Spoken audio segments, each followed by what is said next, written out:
நம்ம இந்த வீடியோவில் எந்த விஷயத்தை பற்றி பேச போகிறோம் அப்படின்னு சொல்லி பார்த்தோம் அப்படின்னா, நேற்று கோயம்புத்தூர் இருக்கு இல்லையா, கோயம்புத்தூர் நீலாம்பூர் அந்த பகுதிகளில் இருக்கக்கூடிய பைபாஸில் பார்த்தோம் அப்படின்னா 1 இல்லை 2 இல்லை கிட்டத்தட்ட 10,000 பொதுமக்கள் பார்த்தோம் அப்படின்னா திரண்ட ஒரு விஷயம் அப்படின்றத சொல்கிறாங்க. எங்களை ஒரு விளம்பர நிறுவனம் பார்த்தோம் அப்படின்னா ஏமாத்தலை அப்படின்னு சொல்லிட்டு, என்னடா இது வரைக்குமே பார்த்தோம் அப்படின்னா மக்கள் இருக்காங்க இல்லையா, பொதுவாக இத்தனாயிரம் மக்கள் வந்துட்டு கூடுறாங்க அப்படின்னு சொல்லி சொன்னோம் அப்படின்னா இந்த மாதிரி ஒரு விளம்பர நிறுவனம் அப்படின்றத பார்த்தோன்னா எங்களை ஏமாற்றிட்டாங்க, இந்த மாதிரி பொய்யான வாக்குறுதிகள் அப்படின்றதெல்லாம் இருக்கு இல்லையா, அதெல்லாம் கொடுத்து எங்களை ஏமாற்றிட்டாங்க, அவங்கள வந்து கைது பண்ணுங்க, எங்களுடைய பணம் அப்படின்றத எங்கள்கிட்ட வந்து சேர்றதுக்கு பார்த்தோம் அப்படின்னா ஒரு உறுதி கொடுங்க அப்படின்னு சொல்லிட்டு தான் ஒரே நேரத்தில் பல்லாயிரக்கணக்கான மக்கள் அப்படின்றவங்க பார்த்தோம்னா ஒரு இடத்துல கூடி போராட்டம் அப்படின்றதெல்லாம் பண்ணுவாங்க. அங்கே போய் போலீஸ்காரங்கெல்லாம் பார்த்தோம் அப்படின்னா அவங்கள்ட்ட பேச்சுவார்த்தை அப்படின்றதெல்லாம் நடத்துவாங்க. ஆனால் எனக்கு தெரிஞ்சு தமிழக வரலாற்றிலேயே முறையாக 10,000 பொதுமக்கள் ஒரு இடத்துல கூடி நின்று அந்த நிறுவனம் எங்களை ஏமாத்தல, எங்களுக்கு எல்லா விஷயத்தையுமே கரெக்டாக தான் பண்ணிக்கிட்டு இருக்காங்க அப்படின்னு சொல்லிட்டு ஒரு ப்ராட்டஸ்ட் மாதிரி பண்ணுறது இதுதான் ஃபர்ஸ்ட் டைம் அப்படின்னே சொல்லலாம். ஸோ அப்படிப்பட்ட ஒரு ப்ராட்டஸ்ட் அப்படின்றது நேற்று கோவையில் நடந்திருக்கு. அப்படி எந்த நிறுவனத்துக்காக நடந்திருக்கு அப்படின்னு சொல்லி பார்த்தோம் அப்படின்னா மை V3 ஆட்ஸ் அப்படின்றதுக்காக அப்படின்னே சொல்லலாம். ஸோ இதை நம்மள பலருமே கேள்விப்பட்டிருப்போம். என்னை பொறுத்த வரைக்குமே நான் அந்த ஆப்பை வந்துட்டு யூஸ் பண்ணது கிடையாது அப்படின்னு சொல்லியிருந்தாலும் என்னை சுற்றி இருக்கக்கூடிய நிறைய பேர் பார்த்தோம் அப்படின்னா யூஸ் பண்ணியிருக்காங்க அப்படின்னே சொல்லலாம். ஸோ இந்த ஆப்பை பொறுத்த வரைக்குமே பார்த்தோம் அப்படின்னா இந்த ஆப்பில் வந்துட்டு நீங்கள் சும்மாவும் வீடியோ பார்த்து சம்பாதிக்க முடியும். சும்மா வீடியோ பார்க்குறீங்க அப்படின்னா ஒரு நாளைக்கு 5 ரூபாலேருந்து ஒரு 7 ரூபா அந்த லெவலில் சம்பாதிக்க முடியும். உங்களுடைய பணம் இருக்கு இல்லையா, அதை நீங்கள் இன்வெஸ்ட் பண்ணீங்க அப்படின்னா ஒரு நாளைக்கு அதிகபட்சமாக கிட்டத்தட்ட 450 ரூபா வரைக்கும் பார்த்தோம் அப்படின்னா இந்த ஆப்பின் மூலியமா சம்பாதிக்க முடியும் அப்படின்னு சொல்லியும் சொல்கிறாங்க. ஸோ இது எந்த அளவுக்கு உண்மை போய் அப்படின்றதெல்லாம் அது யூஸ் பண்ணக்கூடிய அவங்க இருக்காங்க இல்லையா, அவங்களுக்கு தான் தெரியும். திடுதிப்புன்னு பார்த்தோம் அப்படின்னா இந்த நிறுவனம் இருக்காங்க இல்லையா, மக்களை ஏமாற்றிக்கிட்டு இருக்காங்க அப்படின்னு சொல்லி ஒரு கம்ப்ளைண்ட் போகுது. அதனால் அந்த நிறுவனத்து மேலே பார்த்தோம் அப்படின்னா எஃப்ஐஆர் அப்படின்றத பதிவு பண்ணுறாங்க. அந்த நிறுவனத்து மேலே எஃப்ஐஆர் அப்படின்றத பதிவு பண்ணதுக்கு அகென்ஸ்டாக தான் பார்த்தோம் அப்படின்னா இந்த 10,000 பொதுமக்களும் கோயம்புத்தூரில் கூடுறாங்க. ஸோ என்னதான் நடக்குது, MI V3 ஆட்ஸ் இருக்கு இல்லையா, அது ஸ்கேமா இல்லை உண்மையாக நடக்கக்கூடிய ஒரு வியாபாரமா, அப்படி ஒரு வியாபாரம் நடக்குது அப்படின்னா எப்படி மக்களுக்கு வந்து இவ்வளோ பணம் அப்படின்றத கொடுக்க முடியுது, அப்படி மக்களுக்கு இவ்வளோ பணம் கொடுக்கக்கூடிய ஒரு வியாபாரம் எப்படி ஸ்கேமா இருக்க முடியும் அப்படின்ற மாதிரி எல்லா விஷயங்களையும் தான் அலசி ஆராய போகிறோம் இந்த வீடியோவில். அதுக்கு முன்னாடி நம்ம சேனலுக்கு நீங்கள் புதுசாக வந்திருந்தீங்க அப்படின்னா இதே மாதிரி அப்பப்போ அப்டேட்டாக போயிட்டு இருக்கக்கூடிய விஷயங்கள் இருக்கு இல்லையா, அது கரண்ட் அஃபேர்ஸாக இருந்தாலும் சரி, பாலிடிக்ஸாக இருந்தாலும் சரி, ஸ்போர்ட்ஸாக இருந்தாலும் சரி, இதே மாதிரி அப்பப்போ அப்டேட்டாக போயிட்டு இருக்கக்கூடிய விஷயங்களை நீங்கள் தொடர்ந்து தெரிஞ்சுக்கணும் அப்படின்னு ஆசைப்பட்டீங்கன்னா மறக்காமல் நம்ம சேனலை சப்ஸ்கிரைப் பண்ணிக்கோங்க. ஃபர்ஸ்ட் ஆஃப் ஆல் நம்ம இந்த விஷயம் அப்படின்றத பேசுறதுக்கு முன்னாடி பார்த்தோம் அப்படின்னா நமக்கு மை V3 ஆட்ஸ் பற்றின சில பேசிக்கான விஷயங்கள் அப்படின்றது தெரிஞ்சுதான் ஆகணும். ஏன்னா அதை தெரிஞ்சுக்கிட்டோம் அப்படின்னா தான் இதை வந்துட்டு ஏன் ஸ்கேன்னு சொல்லிட்டு வழக்கு அப்படின்றது போடப்பட்டிருக்கு அப்படின்னு சொல்லலாம். ஸோ இந்த மை V3 ஆட்ஸ் இருக்கு இல்லையா, இதை பொறுத்த வரைக்குமே பார்த்தோம் அப்படின்னா கிட்டத்தட்ட 6 கேட்டகரிஸ் அப்படின்றது வந்துட்டு இருக்கு. இதில் வந்து பார்த்தோம் அப்படின்னா ஜென்ரல் கேட்டகரி மாதிரியும் இருக்குது அப்படின்னே சொல்லலாம். அந்த கேட்டகரியோட பேர் ஓப்பனிங் கேட்டகரி அப்படின்றது தான். ஸோ இந்த ஓப்பனிங் கேட்டகரியை பொறுத்த வரைக்குமே நீங்கள் பார்த்தீங்க அப்படின்னா நீங்கள் ஃப்ரீயாக வீடியோஸ் அப்படின்றத வந்துட்டு பார்த்துக்கலாம். அதுக்கு உங்களுக்கு ஒரு நாளைக்கு 5 ரூபா வரைக்கும் பார்த்தோம் அப்படின்னா அந்த மை V3 ஆட்ஸ் இருக்காங்க இல்லையா, அவங்கள்ட்ட இருந்து கொடுக்கப்படுது. ரெண்டாவது பார்த்தோம் அப்படின்னா பேசிக் கேட்டகரி. இந்த பேசிக் கேட்டகரியில் பார்த்தோம் அப்படின்னா நீங்கள் இந்த பேசிக் கேட்டகரியில் இருக்கணும் அப்படின்னா நீங்கள் ஜாயின் பண்ணும்போது 360 ரூபா கொடுத்து நீங்கள் ஜாயின் பண்ணணும். நீங்கள் பேசிக் கேட்டகரியில் இருக்கீங்க அப்படின்னா ஒரு நாளைக்கு உங்களால் 7 ரூபா சம்பாதிக்க முடியும். அதுக்கப்புறமா சில்வர் கேட்டகரி அப்படின்றது, இதில் நீங்கள் ஜாயின் பண்ணணும் அப்படின்னா 3060 ரூபா அப்படின்றத வந்து நீங்கள் கொடுத்து ஜாயின் பண்ணணும். ஸோ அப்படி ஜாயின் பண்ணும்போது பார்த்தோம் அப்படின்னா ஒரு நாளைக்கு 12 ரூபா அப்படின்றத நீங்கள் சம்பாதிக்க முடியும் அப்படின்னே சொல்லலாம். அதுக்கப்புறமா கோல்டு கேட்டகரி, இதில் நீங்கள் இந்த கேட்டகரியில் இருக்கணும் அப்படின்னா 30,360 ரூபா அப்படின்றத பே பண்ணி இந்த கேட்டகரிக்கு போகலாம். இதன் மூலிமா நீங்கள் ஒரு நாளைக்கு 120 ரூபா வரைக்கும் சம்பாதிக்கலாம். இதுக்கப்புறமா டைமண்ட் கேட்டகரி. டைமண்ட் கேட்டகரியை பொறுத்த வரைக்குமே பார்த்தோம் அப்படின்னா 60,660 ரூபா அப்படின்றத வந்து நீங்கள் பே பண்ணணும். அப்படி நீங்கள் பே பண்ணிங்கன்னா ஒரு நாளைக்கு 240 ரூபா வரைக்கும் சம்பாதிக்கலாம். கடைசியாக தான் க்ரௌன் கேட்டகரி அப்படின்னு சொல்லிட்டு இதில் நீங்கள் எடுக்கணும் அப்படின்னா 1,21,260 ரூபா அப்படின்றத வந்து பே பண்ணணும். இதன் மூலிமா நீங்கள் மாதம் இருக்கு இல்லையா, மாதம் பார்த்தோம் அப்படின்னா 54,000 ரூபா வரைக்கும் சம்பாதிக்கலாம். ஒரு நாளைக்கு 450 ரூபா வரைக்கும் சம்பாதிக்கலாம் அப்படின்னு வந்து சொல்கிறாங்க. ஸோ இந்த கேட்டகரியை பொறுத்த வரைக்குமே பார்த்தோம் அப்படின்னா இப்படி ஒவ்வொரு கேட்டகரியெலாம் இருக்கு இல்லையா, சரி ஓகே அப்போ வந்துட்டு நான் ஏன் இந்த கேட்டகரிலாம் கொடுத்துட்டு நான் வந்துட்டு இந்த ஆட்ஸ் அப்படின்றதெல்லாம் பார்க்கணும், நான் வந்துட்டு சும்மாவே சொன்னேன்ல ஓப்பனிங் கேட்டகரின்னு சொல்லிட்டு அதில் எதுவும் பணமே கட்ட தேவையில்லையே, நான் வெறும் 5 ரூபா இருக்கு இல்லையா, ஒரு நாளைக்கு எனக்கு 5 ரூபா வந்தால் போதும், 5 ரூபா வந்தால் எனக்கு பத்தாதா அப்படின்னு சொல்லி கேட்டோம் அப்படின்னா அந்த இடத்துல தான் ஒரு ட்விஸ்ட் இருக்குது. அப்படி நீங்கள் சும்மா 5 ரூபாயா பார்க்குறீங்க இல்லையா, அப்படி 5 ரூபாயா பார்த்து நீங்கள் 100 ரூபா வந்ததுக்கப்புறமா தான் ஃபஸ்ட்டு வித்ட்ராவல் அப்படின்றத பண்ண முடியும். ஸோ அப்படி அந்த ஃபஸ்ட்டு வித்ட்ராவல் அப்படின்றத நீங்கள் பண்ணிட்டீங்க அப்படின்னா அந்த ஃபஸ்ட்டு ₹100 இருக்கு இல்லையா, அதை நீங்கள் எடுத்துட்டீங்க அப்படின்னா அதுக்கடுத்து மறுபடியும் அமௌண்ட் வரும்போது நீங்கள் கண்டிப்பாக அப்டேட் பண்ணியிருந்தால் தான் முடியும். அதுக்கு நீங்கள் பார்த்தீங்க அப்படின்னா அந்த பேசிக் கேட்டகரி இருக்கு இல்லையா, அதாவது ஓப்பனிங் கேட்டகரியிலேருந்து பேசிக் கேட்டகரிக்கு மாறி இருக்கணும்.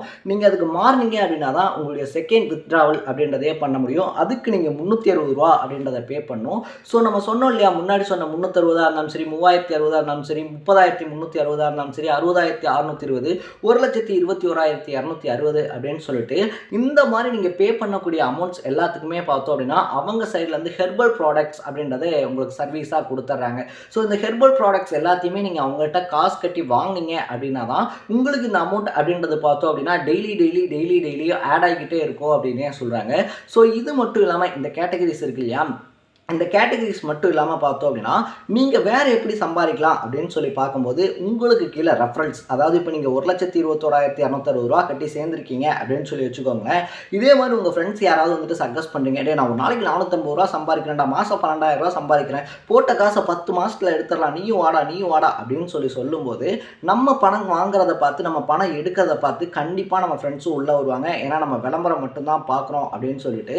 ஸோ அந்த மாதிரி உள்ளே வரக்கூடியவங்களுக்கு நீங்கள் ரெஃபரல் கொடுத்தீங்க அப்படின்னா அது மூலியமா நீங்க எவ்வளவு சம்பாதிக்கலாம் அப்படின்னா அதுவுமே இந்த கேட்டகரியை பொறுத்து தான். நீங்க ஓப்பனிங் கேட்டகரி இல்லைனா பேசிக் கேட்டகரி இருக்கு இல்லையா, அதுலலாம் ரெஃபரல் கொடுத்தா உங்களுக்கு காசு வராது. சில்வர், கோல்டு, கிரவுன் இருக்கு இல்லையா, இல்லைனா டைமண்ட், இந்த நாளில் தான் நீங்கள் கொடுக்க முடியும். அப்படி சில்வரில் நீங்கள் ரெஃபரல் கொடுக்குறீங்க அப்படின்னா உங்கள் ரெஃபரல் மூலியமா ஒரு நாளைக்கு நீங்கள் ₹5 சம்பாதிக்கலாம், உங்கள் கோல்டு மூலியமா ₹50 சம்பாதிக்கலாம், உங்கள் ரெஃபரல் டைமண்ட் எடுத்திருந்தா உங்களுக்கு ₹100 ஆட் ஆகும், உங்கள் ரெஃபரலும் க்ரோன் எடுத்திருந்தாங்க அப்படின்னா உங்களுக்கு ₹200 ஆட் ஆகும். ஸோ நம்ம எல்லாருமே என்ன நினைப்போம் அப்படின்ற பாயிண்ட்டுக்கு வந்தோம் அப்படின்னா நம்ம க்ரோன் ஒருத்தர் எடுக்க வச்சிட்டோம் அப்படின்னா நமக்கு அவருக்கு பணம் வரப்போகுது. நமக்கு டெய்லி ₹200 ஆட் ஆகுது, மாதம் ₹6,000 ஆட் ஆகுது. ₹6,000 ஒன்றும் சின்ன அமௌண்ட்லாம் கிடையாது அப்படின்னு சொல்லிட்டு நிறைய பேர் பார்த்தோம் அப்படின்னா அவங்களுக்கு தெரிஞ்சவங்க அப்படின்றவங்களுக்கு மத்தியில் இந்த அப்படியே ஷேர் பண்ண ஆரம்பிக்கிறாங்க. இப்படி பணம் வருது அப்படின்னு சொல்லிட்டு எல்லாமே நல்லா தானே போய்கிட்டு இருக்கு. யார் தான் போய் கம்ப்ளைண்ட் கொடுத்தா, இதில் இருந்து பாதிக்கப்பட்டவங்களா அப்படின்னு சொல்லி கேட்டோம்னா பாதிக்கப்பட்டவங்க போய் கம்ப்ளைண்ட் கிடையாது. ஒரு பாதிக்கப்படாத ஒரு நபர் என்ன பண்ணுறாரு அப்படின்னு சொல்லி பார்த்தோம்னா திடுதிப்புன்னு இந்த நிறுவனத்தின் மேலே ஒரு புகார் அப்படின்றத கொடுக்குறாரு. இந்த மாதிரி இந்த புகார் பார்த்தோம் அப்படின்னா ஆல்ரெடி நிறைய நிறுவனங்கள் இருக்காங்க இல்லையா, நிறைய தொழில் நிறுவனங்கள் பார்த்தோம் அப்படின்னா மக்களை ஏமாத்திட்டு போயிருக்காங்க. ஆனால் இந்த நிறுவனம் மக்களை ஏமாத்திக்கிட்டு இருக்காங்க, இப்போ கரண்ட்ல ஏமாத்திக்கிட்டு இருக்காங்க. இவங்க ஏமாத்தி முடிக்கிறதுக்குள்ள பார்த்தோம்னா இந்த நிறுவனத்து மேலே ஆக்ஷன் எடுங்க அப்படின்னு சொல்லிட்டு அந்த நிறுவனத்தின் மேலே ஒரு வழக்கு அப்படின்றத வந்துட்டு பார்த்தோம்னா பதிவு பண்ணுறாங்க. ஸோ இந்த நிறுவனத்தின் மேலே வழக்கு பதிவு பண்ணி எஃப்ஐஆர் போட்டதுக்கு அப்புறமா தான் என்ன ஆகுது அப்படின்னு சொல்லி பார்த்தோம்னா இந்த நிறுவனத்துலேருந்து ஒரு மெசேஜ் அப்படின்றது இதில் சேர்ந்துருக்கக்கூடியவங்க இருக்காங்க இல்லையா, லட்சங்கள்லையோ ஆயிரங்கள்லையோ முதலீடு அப்படின்றது போட்டிருக்கக்கூடியவங்க இருக்காங்க இல்லையா, அவங்க எல்லாத்துக்குமே ஒரு விஷயம் அப்படின்றது வந்துட்டு போகுது. இந்த மாதிரி நீங்கள் வந்துட்டு மை V3 ஆட்ஸ் மூலியமா நல்லா வந்துட்டு சம்பாரிச்சுக்கிட்டு இருக்கீங்க இல்லையா, இந்த சம்பாத்தியம் உங்களுக்கு தொடரணும் அப்படின்னா அந்த இடத்துல தான் ஒரு இக்கு வைக்கிறாங்க. இன்கேஸ் இந்த கேஸ் இருக்கு இல்லையா, இந்த கேஸை வந்துட்டு ப்ரூஃப் பண்ணிட்டாங்க, என்னை பிடிச்சி உள்ளே போட்டாங்க அப்படின்னா உங்கள் பணம் ரிட்டர்ன் வராது. ஸோ நீங்கள் தொடர்ந்து சம்பாதிக்கணும்னு ஆசைப்பட்டீங்க அப்படின்னா நீங்கள் ஒரே இடத்துல கூடணும், நம்மளுடைய எதிர்ப்பு அப்படின்றத காமிக்கணும். அடுத்த டைம் மை V3 ஆட்ஸ் இருக்கு இல்லையா, அதை பற்றி ஒருத்தன் போய் சொல்கிறான் அப்படின்னா அவனுடைய ஈரக்கொலை நடுங்கணும் அப்படின்ற மாதிரி ஒரு பேராகிராஃப் அப்படின்றத இவங்கள்ட்ட மெம்பர்ஷிப் எடுத்த எல்லாருக்குமே பார்த்தோம் அப்படின்னா அனுப்புகிறாங்க. இதனால் ஒரு ரொம்ப பெரிய கூட்டம் அப்படின்றது கோயம்புத்தூரில் திரளுது. ஸோ இப்பயுமே அந்த மக்கள் என்ன பண்ணுறாங்க அப்படின்னா அவங்க ஏமாற்றப்பட்டுக்கிட்டு இருக்காங்க அப்படின்ற விஷயம் இருக்கு இல்லையா, அது தெரியாமல் அந்த நிறுவனத்துக்காக கூடினாங்க அப்படின்னு நம்ம சொல்ல முடியாது.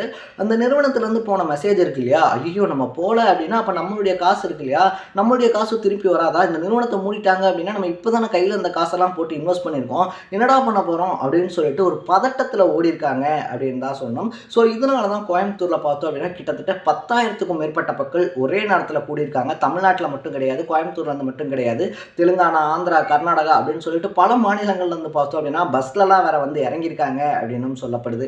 ஸோ இந்த நிறுவனம் வந்துட்டு தான் மக்களுக்கு காசு மாதம் கொடுத்துக்கிட்டு இருக்காங்களேப்பா, அதில் என்ன பிரச்சனை அப்படின்னு சொல்லி கேட்கும்போது தான் அந்த வக்கீல் ஒரு பாயிண்ட் ஆஃப் வியூ அப்படின்றத வந்து சொல்கிறாரு. இந்த மக்களை ஏமாற்றணும்னு முடிவெடுக்கிறவங்க இருக்காங்க இல்லையா, 2 வாரத்துலையோ 3 வாரத்துலையோ இல்லை 2-3 மாதத்துலையோ பார்த்தோம் அப்படின்னா இந்த நிறுவனம் அப்படின்றத உடனே தொடங்கி உடனே க்ளோஸ் பண்ணிக்கலாம் ஓட மாட்டாங்க. அவங்களுக்கு நல்லா தெரியும் இந்த மக்கள் தங்க முட்டை போடுற வாத்து உடனே அறுத்துடக்கூடாது அப்படின்னு சொல்லிட்டு. ஸோ நம்ம பல நிறுவனங்களை பார்த்துட்டோம், பல மோசடிகளை பார்த்துட்டோம். 6,000 கோடி 9,000 கோடி அப்படின்னு சொல்லிட்டு ஒரு ரொம்ப பெரிய அமௌண்ட் அப்படின்றத ரீச் பண்ணதுக்கு அப்புறமா தான் பார்த்தோம் அப்படின்னா அவங்க அந்த டார்கெட்ன்றதை க்ளோஸ் பண்ணிட்டு வெளிநாட்டுக்கு ஓடிடுவாங்க. ஸோ இப்போ இவங்களுடைய பிளான் இருக்கு இல்லையா, இவங்களுடைய பிளானும் அதாக தான் இருக்கும். ஏன்னா அவங்கள பொறுத்த வரைக்குமே பார்த்தோம் அப்படின்னா மாசத்துல 54,000 ரூபாய் வரைக்கும் சம்பாதிக்கலாம் அப்படின்னு சொல்லிட்டு ஒரு விளம்பரம் அப்படின்றத கொடுக்குறாங்க. எந்த ஒரு நிறுவனம் அவங்க சம்பாதிக்கக்கூடிய அந்த விஷயம் இருக்கு இல்லையா, அவங்க சம்பாதிக்கக்கூடிய சம்பளத்துல 50% அப்படின்றது வந்துட்டு தொழில் செய்கிறவங்களுக்கு கொடுப்பாங்க. அப்படி ஒரு விஷயம் கொடுக்குறாங்க. நம்ம உழைக்காம நமக்கு ஒரு விஷயம் கிடைக்குது, நம்ம எந்த வேலையுமே பண்ணல, விளம்பரம் பார்த்தா நமக்கு இவ்வளோ பணம் கிடைக்குது அப்படின்றப்பயே மக்கள் சுதாரிச்சிருக்கணும். வழக்கம் போல மக்கள் பார்த்தோம் அப்படின்னா நமக்கு தான் பணம் கிடைக்குதுன்னு சொல்லிட்டு அதை ஒரு அறியாமையிலே இருந்துகிட்டு இருக்காங்க அப்படின்னு சொல்றாங்க. ஸோ அவருக்காக ஒருத்தர் வழக்கு போட்டிருந்தாலுமே இன்றைக்கு அந்த 10,000 பேர் இருக்காங்க இல்லையா, அந்த 10,000 பேருமே பார்த்தோம் அப்படின்னா அந்த ஒரு மனுஷனை தான் திட்டிக்கிட்டு இருக்காங்க அப்படின்னே சொல்லலாம். இதில் இன்னும் ஒரு இன்ட்ரெஸ்டிங்கான விஷயம் என்ன அப்படின்னு சொல்லி பார்த்தோம்னா, நம்ம சொன்ன ஓப்பனிங் கேட்டகரி, பேசிக் கேட்டகரிலாம் இருக்கு இல்லையா, இதுலேருந்து நீங்கள் இன்னொரு கேட்டகரிக்கு அப்டேட் பண்ணணும். இப்போ சில்வரோ கோல்டோ, ஏன்னா காசு வர்றது பழகிட்டோம், காசு வரதை பார்த்துட்டோம் அப்படின்னா பரவாயில்லப்பா, இப்போ இவங்க அவங்க நமக்கு நிறைய காசுலாம் கொடுக்குறாங்க, அப்போ நம்பிக்கையான ஆள் தான், போல நம்பி இன்வெஸ்ட் பண்ணலாம் அப்படின்னு சொல்லிட்டு நான் இன்கேஸ் எக்ஸாம்பிளுக்கு சொல்கிறேன். நீங்கள் பேசிக்லேருந்து சில்வருக்கு போகிறீங்க அப்படின்னா நீங்கள் அப்டேட் பண்ணுறதுக்காக 30,360 ரூபா அப்படின்றத நீங்கள் பே பண்ணணும். அப்படி நீங்கள் சில்வரில் பே பண்ணி ஒரு 120 ரூபா அப்படின்றத வாங்கிக்கிட்டே இருக்கும்போது உங்களுக்கு என்ன தோணும், பரவாயில்லையே சில்வரில் 120 ரூபா அப்படின்றத தராங்க, அப்போ நம்ம க்ரௌனுக்கு போயிட்டோம் அப்படின்னா அங்கே நமக்கு 450 ரூபா கிடைக்கும் அப்படின்னு சொல்லி நீங்கள் யோசிக்கும் போது தான் அங்கே ஒரு இக்கு வைக்கிறாங்க. நீங்கள் க்ரௌனுக்கு போகணும் அப்படின்னா 1,26,220 ரூபா சம்திங் கட்டணும் இல்லையா, அதை வந்துட்டு நீங்கள் மறுபடியும் முதல்ல தான் கட்டணும். நான் தான் முன்னாடியே வந்துட்டு 30,000 சொச்சம் கட்டிட்டேனே சில்வருக்கு அப்படின்னு சொன்னோம்னா அதெல்லாம் அங்கே கணக்கு கிடையாது. நீங்கள் மறுபடியும் நீங்கள் க்ரௌனுக்கு வரணும் அப்படின்னா சில்வர்லேருந்து நீங்கள் க்ரௌனுக்கு வரணும்னாலும் 1,22,260 ரூபா அப்படின்றத கட்டினீங்கன்னா தான் நீங்கள் க்ரௌனாக அப்டேட் ஆவீங்க அப்படின்னு சொல்கிறாங்க. ஸோ இந்த மாதிரி தான் பார்த்தோம் அப்படின்னா மக்கள் இருக்காங்க இல்லையா, மக்கள்கிட்ட இருந்து பணம் அப்படின்றத இவங்க வாங்கிக்கிட்டு இருக்காங்க அப்படின்னு சொல்லப்படுது. ஸோ இதுக்கு எதிராக தான் அவர் வழக்கு அப்படின்றத போட்டிருக்காரு. பட் மை V3 ஆட்ஸ் இருக்காங்க இல்லையா, அதனுடைய MD என்ன சொல்கிறாரு அப்படின்னா, நாங்கள் மாதம் மக்களுக்கு சேர வேண்டிய பணம் அப்படின்றத வந்து கரெக்டாக தான் கொடுத்துக்கிட்டு இருக்கோம். ஸோ இப்போ கூடின கூட்டம் கூட பார்த்தோம் அப்படின்னா தன்னிச்சையாக கூடின ஒரு கூட்டம், நாங்கள் வந்து எந்த கூட்டத்தையும் கூட்ட கிடையாது, எல்லாருமே கலெக்டர் ஆஃபீஸ் போகலாம் அப்படின்னு தான் சொன்னாங்க. பட் இவ்வளோ கூட்டம் கலெக்டர் ஆஃபீஸ்க்கு போனால் என்ன ஆகுறது அப்படின்னு சொல்லிட்டு தான் யாருக்குமே தொந்தரவு தராத வகைகளில் பைபாஸில் நாங்கள் இப்படி கூட்டியிருக்கோம். ஸோ கமிஷனர் ஆஃபீஸருக்குமே பார்த்தோம் அப்படின்னா நாங்கள் இதை ஃபோன் பண்ணி சொன்னோம், அவங்க எந்த ஆக்ஷனுமே எடுக்கல, உள்ளூர் போலீஸ் நிலையத்துலையுமே நாங்கள் தெரிவிச்சாச்சு, அவங்க எந்த விஷயமுமே பண்ணல அப்படின்னு சொல்லியிருக்காங்க. ஸோ இது ஒரு பக்கத்தில் பார்க்கும்போது இது ஸ்கேமா அப்படின்னு சொல்லி பார்த்தோம் அப்படின்னா கண்டிப்பாக இது ஒரு ஸ்கேம் தான் அப்படின்னே சொல்லலாம்.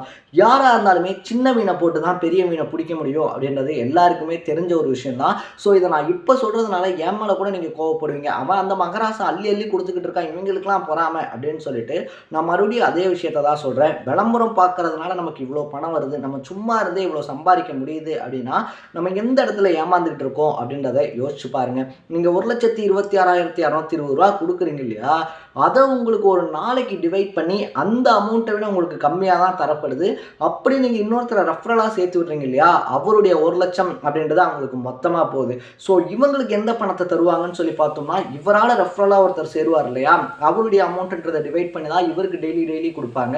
ஸோ இந்த மாதிரி நீங்கள் ரெஃபரல்னு சேர்க்கக்கூடிய பணங்கள் எல்லாமே உங்கள் பணத்தை உங்களுக்கு திருப்பி கொடுத்துட்டு உங்களால் சேரக்கூடியவங்களுடைய பணம் அப்படின்றது அங்கே தனியாக சேர்ந்துக்கிட்டு இருக்கு. ஸோ நம்மளை பொறுத்த வரைக்குமே பார்த்தோம் அப்படின்னா கண் கட்டதுக்கு அப்புறம் தான் நமஸ்காரம், ஏமாந்ததுக்கு அப்புறம் தான் வாயிலி வயிற்றுலேயே அடிச்சுக்குவோம் அப்படின்ற ஃபார்முலா இருக்கு இல்லையா, அது இன்னும் தொடர்ந்து நடந்துக்கிட்டே தான் இருக்குது அப்படின்னே சொல்லலாம். ஸோ அந்த நிறுவனத்தை பொறுத்த வரைக்குமே இல்லை நாங்கள் எல்லாமே கரெக்டாக தான் பண்ணுறோம் அப்படின்ற ஒரு தைரியம் இருந்துச்சு அப்படின்னா அவங்க டேரெக்டாக போலீஸ் ஸ்டேஷன் போயிருக்கலாம், இந்த வழக்கு அப்படின்றத கோர்ட்டில் சந்திச்சிருக்கலாம். பட் மக்களை எழுப்பி விடுற ஒரு விஷயம் இருக்கு இல்லையா, மக்கள் எழுச்சியை தூண்டி விடுறது, இந்த மாதிரி ஒரு விஷயம் நடக்க போகுது, எங்கள் மேலே கேஸ் போட்டாங்க அப்படின்னா உங்களுக்கு பணம் கிடைக்காது, நிரந்தர வருமானம் இருக்காது, உங்கள் மெம்பர்ஷிப் வேல்யூ குறைக்கப்படும் அப்படின்னு சொல்லிட்டு மக்களையே எதிராக திருப்பக்கூடிய ஒரு விஷயம் அப்படின்றதான் இப்போ மை V3 ஆட்ஸ் பண்ணியிருக்காங்க அப்படின்னே சொல்லலாம். ஸோ மக்கள் ஏமாறுறதுக்கு முன்னாடியே இப்படி ஒரு விஷயம் அப்படின்றத செஞ்ச அந்த வக்கீல் இருக்கார் இல்லையா, என்னை பொறுத்த வரைக்குமே நான் அவரை மனசால தான் பாராட்டுறேன். பட் நாங்கள் ஏமாந்ததுக்கு அப்புறமா தான் திருந்துவோம்னு சொல்லிட்டு இன்றைக்கும் 10,000 மக்கள் வந்து நடுரோட்டில் நின்றுக்கிட்டு இருக்காங்க இல்லையா, அவங்கள பார்த்து பாவப்படுறதை தவிர வேறு வழி இல்லை அப்படின்னே சொல்லலாம். ஸோ நீங்கள் இந்த விஷயத்தை பற்றி என்ன நினைக்கிறீங்க அப்படின்றத கமெண்ட் செக்ஷனில் பதிவு பண்ணிவிட்டு மை V3 ஆட்ஸில் ஆட் பார்த்து சம்பாதிக்கிறேன் அப்படின்னு சொல்லி பீத்திக்கிட்டு இருக்கக்கூடிய உங்கள் ஃப்ரெண்டுக்கு இந்த வீடியோ அனுப்பிவிட்டு தற்குறி இனிமேலாவது திருந்துடா அப்படின்னு சொல்லுங்கள். நாளைக்கு இதே மாதிரி இன்னொரு இன்ட்ரெஸ்டிங்கான வீடியோட சந்திக்கலாம். Tata, bye by.